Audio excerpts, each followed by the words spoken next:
كلية الفقه الحنفي تقدم.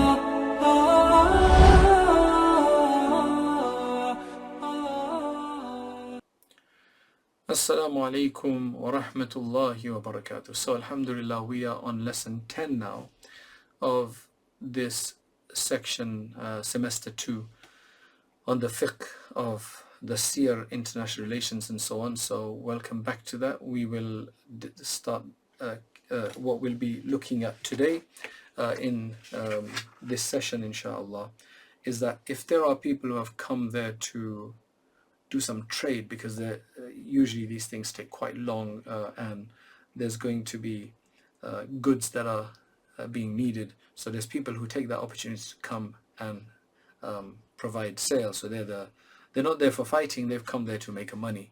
Will they be allowed to also receive some spoils of war? So that's that discussion.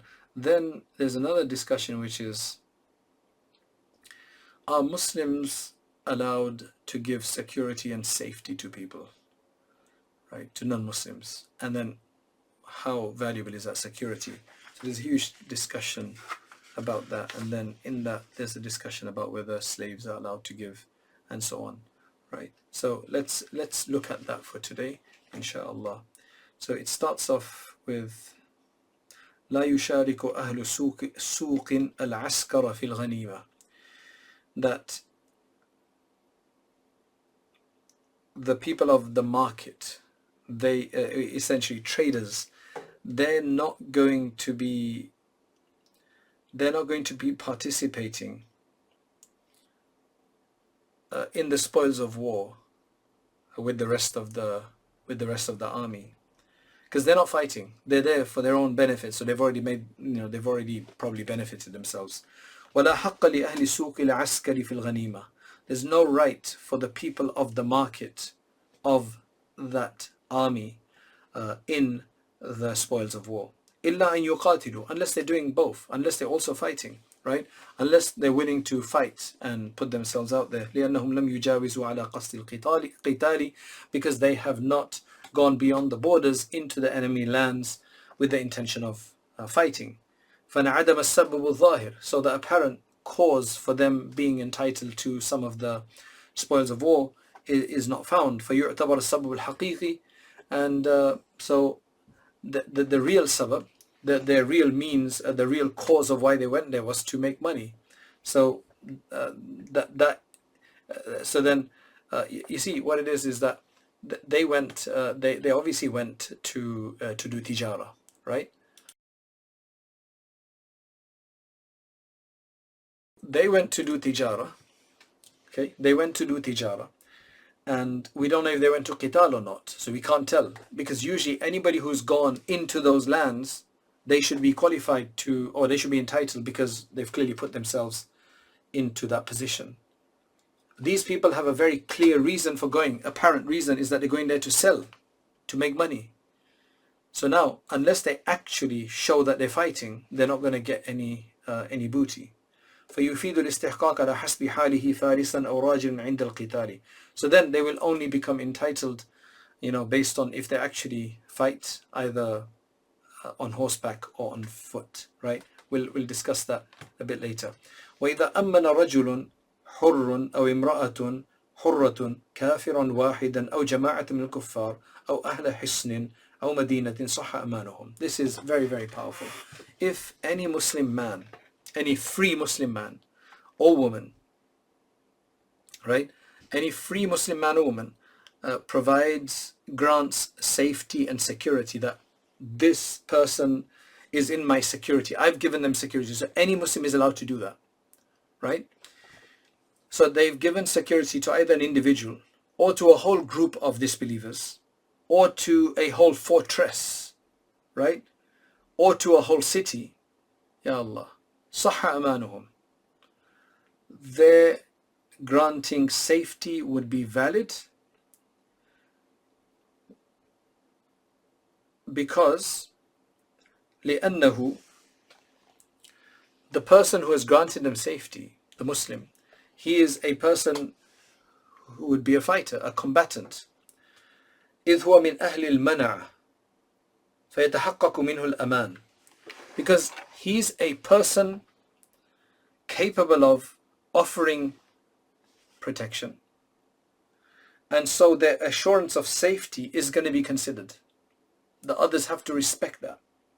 ثم يتعدى إلى غيره, and then that extends. So since he's got the ability to fight and is fighting and is a person who has that ability to do that, he's able to extend that protection of himself to somebody else for a reason.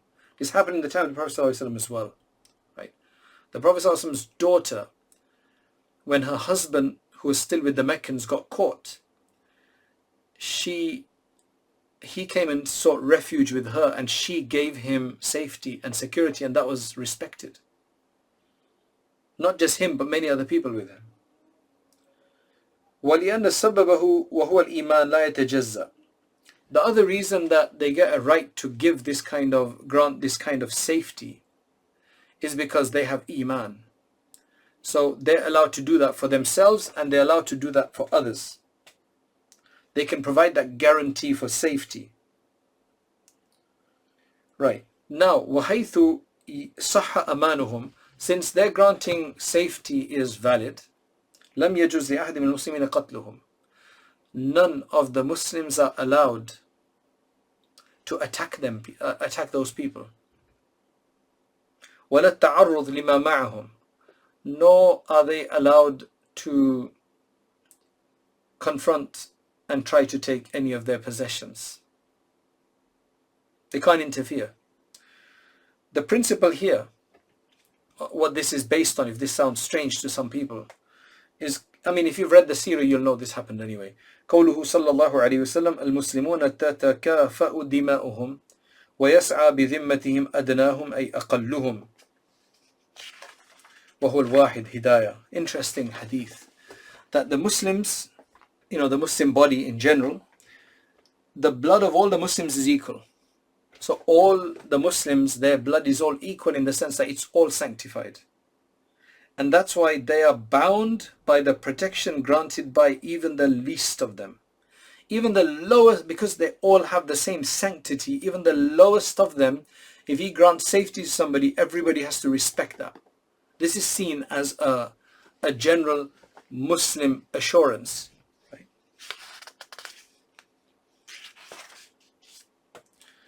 إِلَّا أَن تَكُونَ فِي ذَلِكَ مَفْسَدَةٌ. Now there is a caveat here.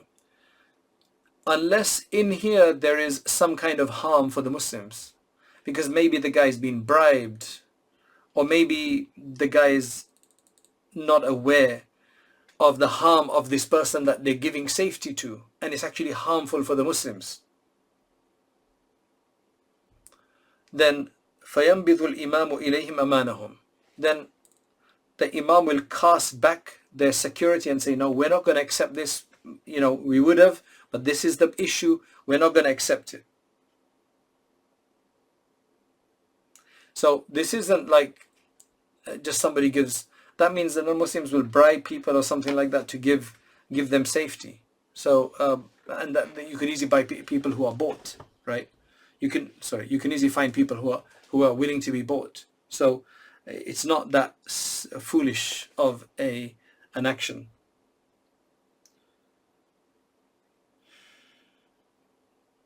Now, who's not allowed to extend this kind of security? The dhimmi is not, meaning the non-Muslim, the non-Muslim citizen or resident of a Muslim land. He's not allowed to do that. A prisoner is not allowed to do that. And a business person is not allowed to do that. What does that mean? Well, وَلَا يَجُوزُ أَمَانُ ذِمِّيٍّ لِأَنَّهُ مُتَّهَمٌ بِهِمْ. If it's a non-Muslim in a Muslim land giving safety to other Muslims, then that's just very suspicious. And the other thing is that he has no way to impose this kind of safety against the Muslims, in the sense that I've given this non-Muslim safety so you can't overcome him. And then that means that he's got a higher rank than the Muslims, and that's not allowed. Likewise, a prisoner cannot do it. And وَلَا تَاجٍ يَدْخُلُ عَلَيْهِمْ. Now, what kind of trader were we talking about? We were not talking about just regular traders. We're talking about the traders that went to the non-Muslim lands to do business only. So as a trader only, they're not allowed, because again, they could be bought. There could be some bribery here. So they're not allowed to. They're also not allowed to extend any kind of refuge or safety. لأنهما مقهوران تحت أيديهم, because they are held under their control, right? فلا يخافونهما, so they will not fear them, because ultimately any tajir who goes to the non-Muslim lands, they're ultimately under the control of the non-Muslims, because they've gone there to sell things, not just to the Muslim army, but maybe to the non-Muslim army. They've gone there as traders, right?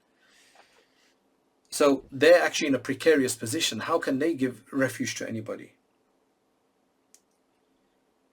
والأمان يختص بمحل الخوف ولأنهم كلما اشتد الأمر عليهم يجدون أسيرا أو تاجرا فيتخلصون بأمانه. So this will be a very wrong thing to do, to extend this refuge providing status to the dhimmi or the tajir, because anytime a non-Muslim would want refuge and want to escape being caught or whatever, they would just grab one of these prisoners or a tajir and pay them some money or whatever, because these people need money, or they're usually after money, and then they would get out of it. So there would be no point of that. Likewise, a slave is not allowed to provide any kind of safety to anybody, according to Imam Abu Hanifa, because usually a slave has deficient authority, diminished authority, so he doesn't have the right of this. Unless he's been permitted to go and fight by his master. So now, since he's allowed to fight, he should be allowed to do this as well. Imam Yusuf and Imam Muhammad, they say he can give it even without being allowed to fight. He's allowed to do it. That is allowed. So it's not restricted to only free people, because this is to anybody who has strength and who can do this and who has the freedom themselves.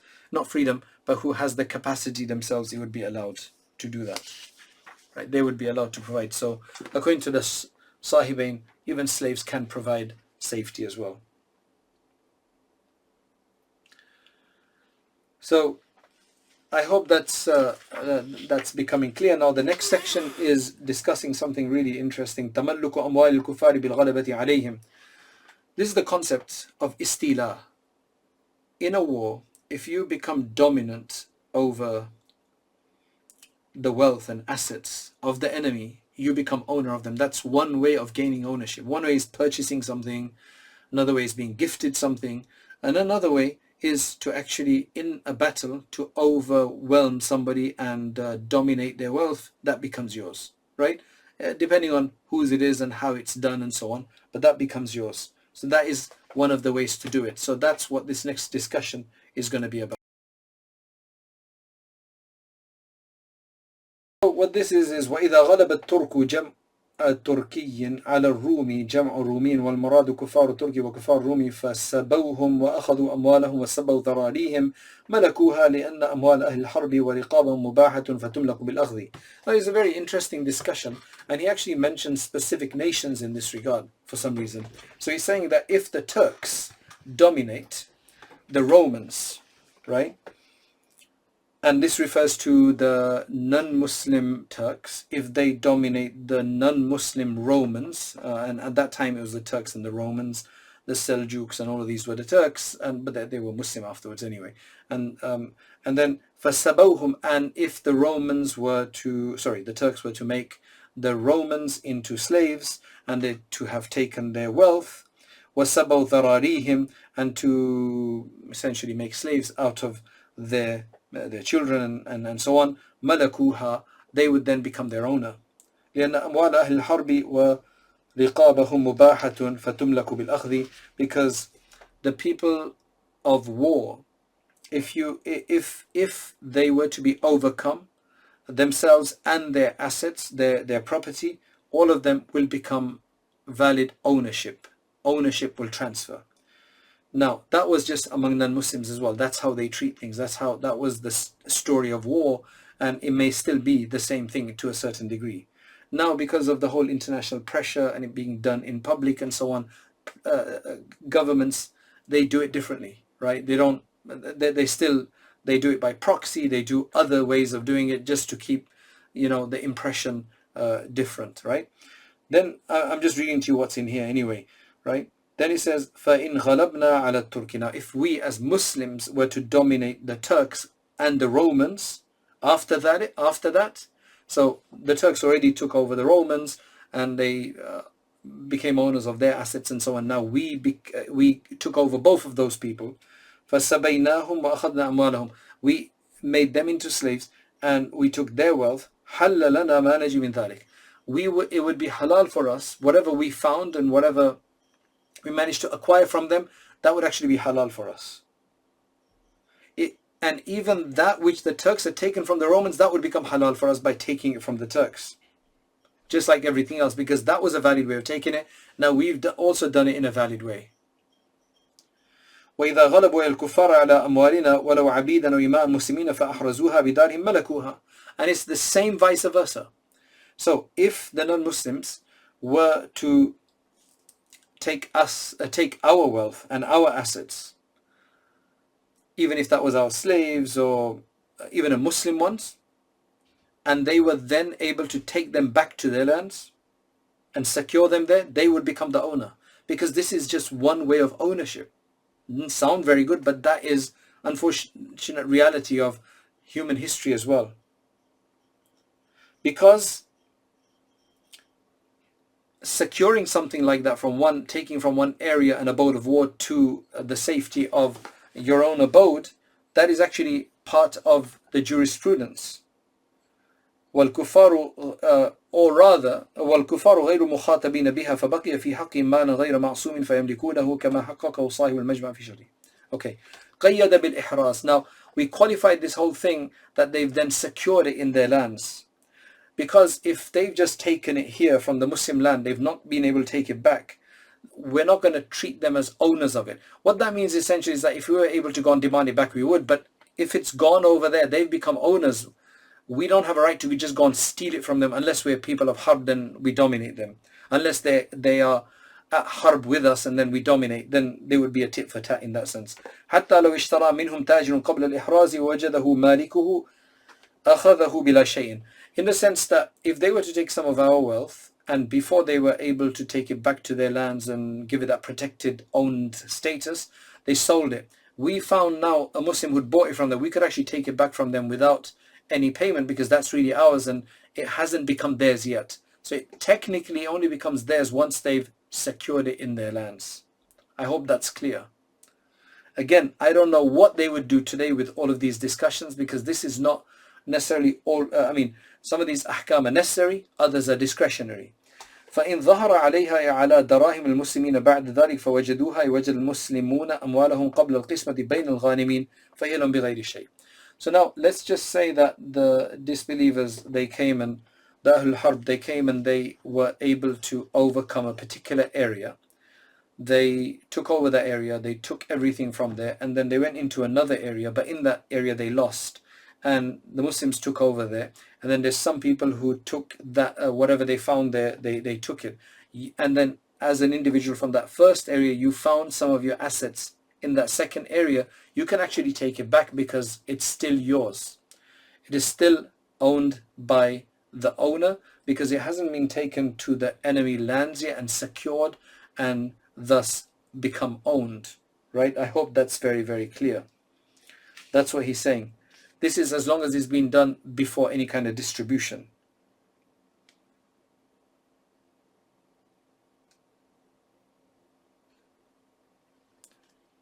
However, if a Muslim was to find it after they have secured it and divided it and so on, then they would have to buy it back if they wanted it. They can't force the person, but they would have to buy it back from them in ahabbu.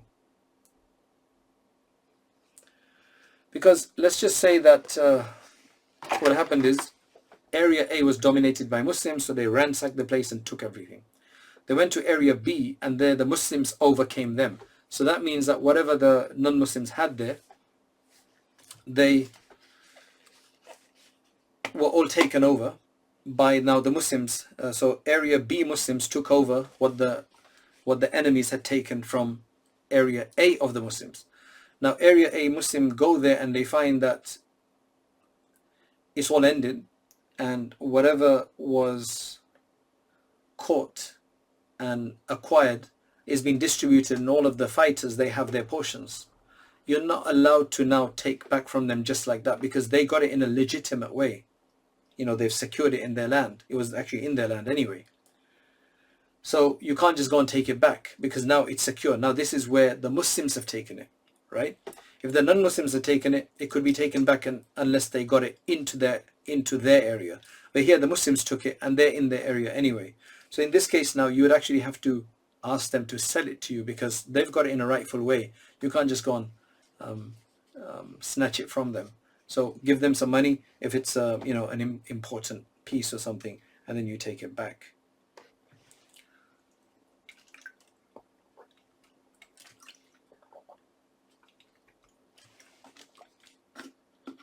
And in here, they're basically looking after both sides, that the person got it legitimately, so he should be paid for it. And you've got a right, because it was yours, so okay, you've got a right to at least pay for it and take it back, right? Because it was yours originally. Now the next issue is وَإِن دَخَلَ إِلَى دَارِ الْحَرْبِ تَاجِرٌ فَاشْتَرَى ذَلِكَ الْمَالِ. Let's just say the non-Muslims had managed to gather and take back, and they've secured it in their area. A Muslim tajir, a Muslim businessman, goes there and he manages to buy some of that stuff back, and he brings it back. So can the Muslims who originally own that, can they just take it off him? So he says, وَأَخْرَجَهُ إِلَى دَارِ الْإِسْلَامِ. Now he's brought it back to the Darul Islam. فَمَالِكُهُ الْأَوَّلْ بِالْخِيَارِ. Now the original owner, he does have a choice. إِنْ شَاءَ أَخَذَهُ بِالثَّمَنِ الَّذِي كَانَ اشْتَرَاهُ بِهِ التَّاجِرُ مِنَ الْعَدُوِّ. He's allowed to buy it back from this trader for the same price that the trader paid for it in enemy lands. That much is given, that option is given. وَإِنْ شَاءَ تَرَكَهُ. If it's not worth it and he's moved on, he can leave it. Why? Because the tajir, he's paid for it, so you can't just snatch it off him. He would be harmed if it was like that. So that's why they've said that, yes, mashallah, he's done that, it's been an effort and so on, but he can allow the original owner to buy it off him for the same price.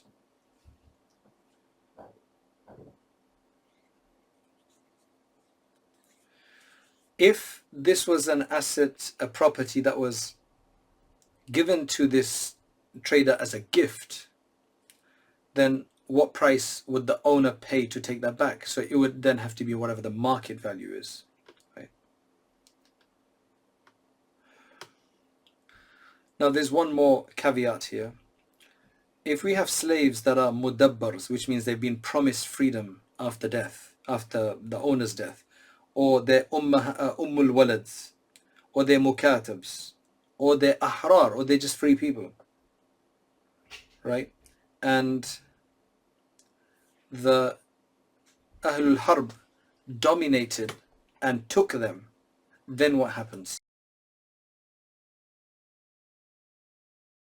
This is a really interesting ruling, is that if they capture, right, these categories of people, including free people from among us, and they take them, they don't become slaves, and what we said earlier, that they become owners and so on, that doesn't work with this. It only works with pure slaves. It doesn't work with these types of slaves. Why?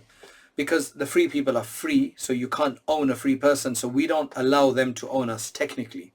And I mean, that's the repercussions or consequences of that is only going to be realized if somehow we get them back. That are they still slaves or not? So otherwise, if we never get them back, then they're going to be treating them like slaves. So they're going to be treating them like slaves anyway. But for us, when it was with other possessions or pure slaves, by them taking that from the Muslim lands to their lands, they became owners of them. But that wouldn't work for these for free people. We would not treat the people, even the free people that were taken to that side and made into slaves, we would not treat them as slaves. So if we chance to get them back, we would not be allowed to treat them as slaves, but they would be free. And likewise, the Walad will stay an Walad or a Mudabbar or a Mukatab, right? Those slaves, those particular types of slaves, because they're free in a sense anyway, or they're promised freedom later. So we can't treat them as slaves, right? However, if it's the other way around, where we took some of their people and brought them back, they would become slaves, because the reason that is providing لِعَدَمِ إِسْمَتِهِمْ, because they don't have that inviolability, right? And of course, this is obviously from our perspective. They're going to probably treat any people they take as slaves if they want to. We're not going to be able to stop that. But this is, if we chance to get them back, then we can't continue to treat them like slaves, as we would do to the wealth that they took, where our fiqh tells us that that wealth becomes theirs, right? I hope that's clear what we're trying to say. وَإِذَا أَبَقَ, and I don't know if we need to read this part, which is that if a slave runs away, because we don't really have them. And I don't know if this is going to happen again with all the wars that are happening. God knows. Allah subhanahu wa ta'ala knows. Maybe we should just read it anyway. وَإِذَا أَبَقَ عَبْدٌ مِّن دَارِنَا سَوَاءٌ كَانَ مُسْلِمٍ أَوْ ذِمِّيًّا فَدَخَلَ إِلَيْهِمْ. If one of our slaves was to run away and escape to their side, right, and enter into their lands, and they then grabbed him, لَمْ يَمْلِكُوا إِنْ دَابِئِكَ. Abu Hanifa says they don't become owner, because he's gone himself. So they don't become an owner. They did not capture him from us, did they? Right?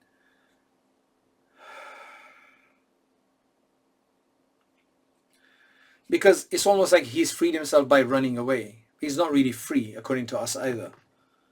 Sahibain say no, that they will become owner of that slave. Right? He's put himself into that position. They will become owner. Now, again, technicalities, that if, according to Abu Hanifa, they are not considered to have become owners of the non-Muslims, if the original Muslim owner does manage to find him, he can take him back. According to Sahibain, since the others have become owners, the ownership is transferred, he's no longer a slave of the Muslim. Okay, another case. Let's just say one of our animals ran away, a horse or something, and got into their lands, and they grabbed that, they captured it. They will become owner of it. In that case, the concept of istila, which means becoming, overcoming somebody's wealth, that will apply, right? Because a horse doesn't have his own rights, right? So it's just like any other possession. So that would be the same as them taking stuff from us back. This is that the horse has gone there, they've captured him, it's theirs now.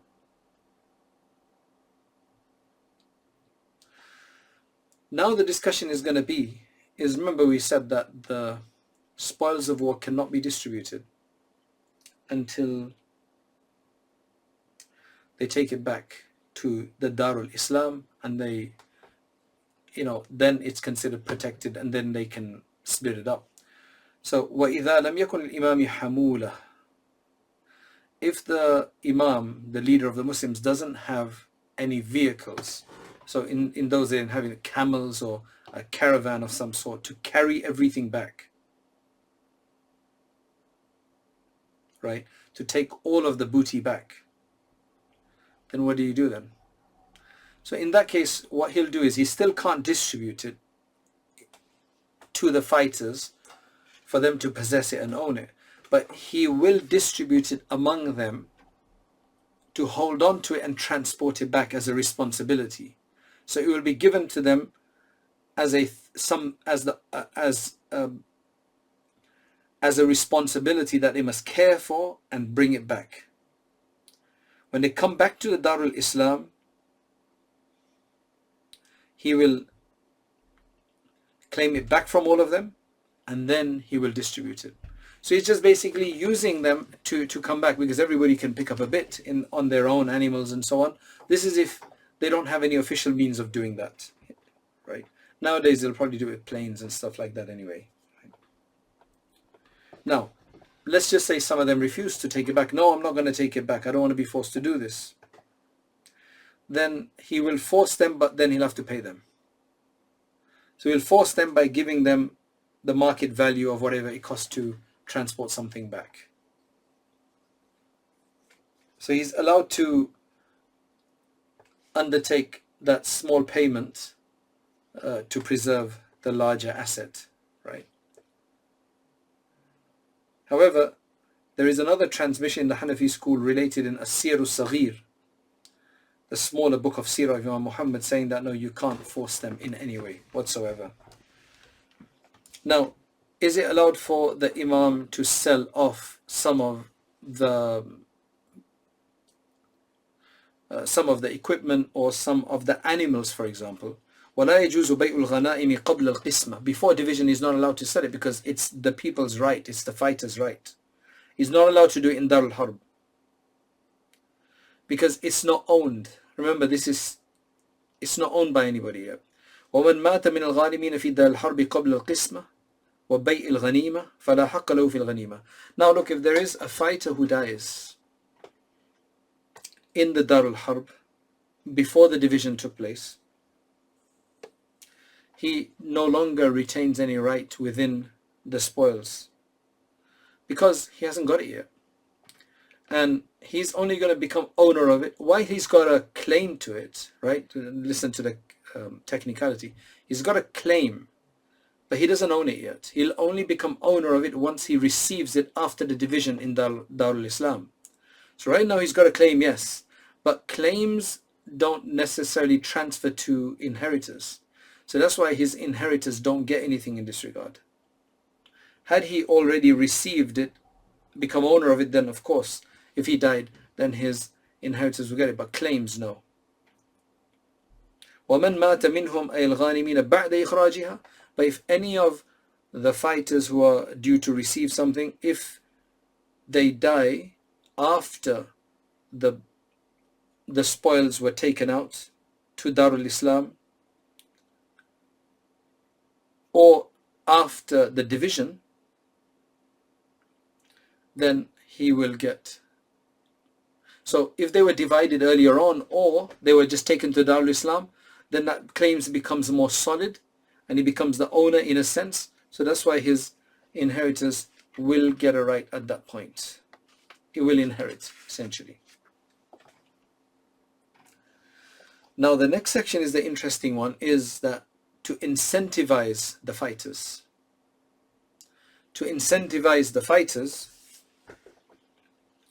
by telling them that you're going to get a certain amount of booty or something. So وَلَا بَأْسَ بَلْ يَنْدُبُ بِأَنْ يُنَفِّلَ الْإِمَامُ فِي حَالِ الْقِتَالِ وَقَبْلَهُ بِالْأَوْلَى وَيُحَرِّضْ أَنْ يَحُثَّ وَيُغْرِي بِالنَّفَلِ على القتال والنفل إعطاء شيء زائد على سهم الغنيمة وقد فسر بقوله فيقول من قتل قتيلا فلو سلبه وسيأتي معناه. The Imam is definitely allowed, there's no harm, in fact sometimes recommended, to encourage the fighters to do more, right? Either during the battle and definitely before it, and to encourage them by saying that I'm going to give you additional amount, right? Not just, whichever person you kill, not just his equipment, because usually if a person kills a particular soldier, all of his equipment, whatever he has, it becomes his killers, right? So he kills 10 people, he gets all of that. But the Imam can actually tell him that I'll give you more than that, I'll promise you more than that. So the nafl is essentially saying that man qatala qatilan falahu salabuhu. Anybody who kills a person, he gets all of his equipment. So he can be given more than that, right? And promised more than that. To conclude this lesson number 10, what we discussed today was that if they do get reinforcement to join them, then they have to make them partners in even if they didn't get to fight and the fight was over, they still get to become partners in the spoils of war. However, we also discussed then that the people who have gone there purely for marketing and for selling and they didn't fight, then they don't get anything unless they actually fight themselves, unless they fight as well. Then they'll get something for fighting, but otherwise they won't get anything just for being there to do tijara, right? Then we discussed the fact that any Muslim man or woman, free Muslim man or woman, is allowed to actually give safety and security to non-Muslims, and then nobody's allowed to touch them, right? In fact, they're not allowed, they're not just individuals, they can give it to whole groups of people, they can give it to whole cities, right? That's allowed, and nobody's then allowed to fight with them.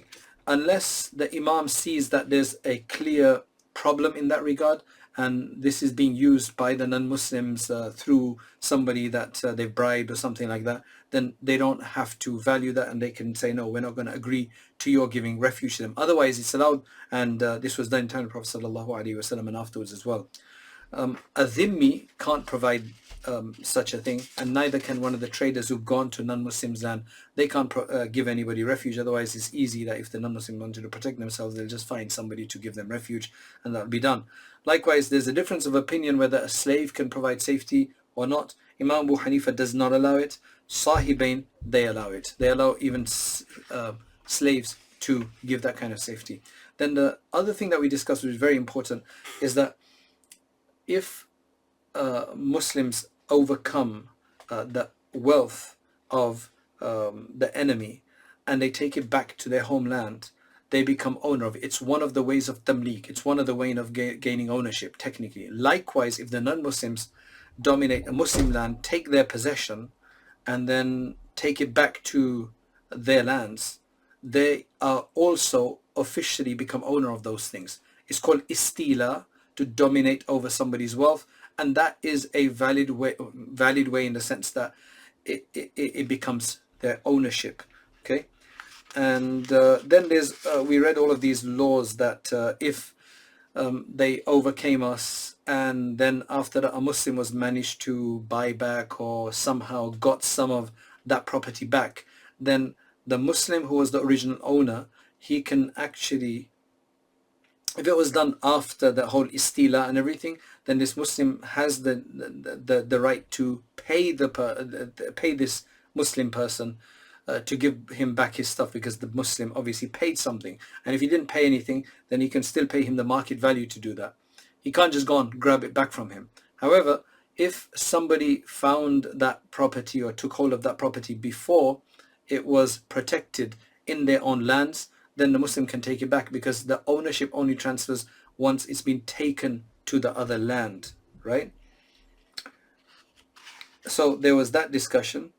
And mudabbars, ummahatul walad, mukatabs, and our free people, if Muslims take them and even secure them in their land, they're not going to be considered to become slaves. That's something we don't accept, because they were never slaves to start with. As opposed to pure slaves, they would obviously stay slaves anyway. And likewise, if a slave ran away, a Muslim's slave ran away to a Darul Harb and they took hold of him, or whatever the case is, according to Imam Abu Hanifa, they don't become owner, whereas Sahibain say that the non-Muslims do become owners of that. Likewise, if a Muslim's animal, like a horse or whatever, ran into non-Muslim lands and they captured it, they will become owner of it, and that's pretty much an agreed opinion that they will become owner of it. We discussed that if if the Muslims capture a lot of booty, now remember they have to take it back to the Muslim lands, but the Imam doesn't have vehicles to take it back on. So what he can then do is that he can actually give it to all of the individuals and divide it among them, not for keeps, but to actually take it back. When he takes it back there, they all put it all back together, and then he will divide it among whoever is rightful, and he will then give it to them. And yeah, it's not allowed to sell any of this stuff before it's divided. And if anybody among the fighters dies while in the non-Muslim lands, then they lose their right to take back. They lose their right. They're dead anyway. Their inheritors don't get the right to take their share of the booty. Yes, if they die afterwards, after the wealth, the booty has been taken back to the Muslim lands, they die after that before actually receiving it, then the inheritors will receive it on their behalf, right? And then the final discussion, which we'll do in the next level, is about whether the Imam can actually incentivize for fighters to receive more beyond the equipment of the person they kill or capture. We will discuss that inshallah next time. So we'll see you in lesson 11 soon. Assalamu alaikum wa rahmatullahi wa barakatuh.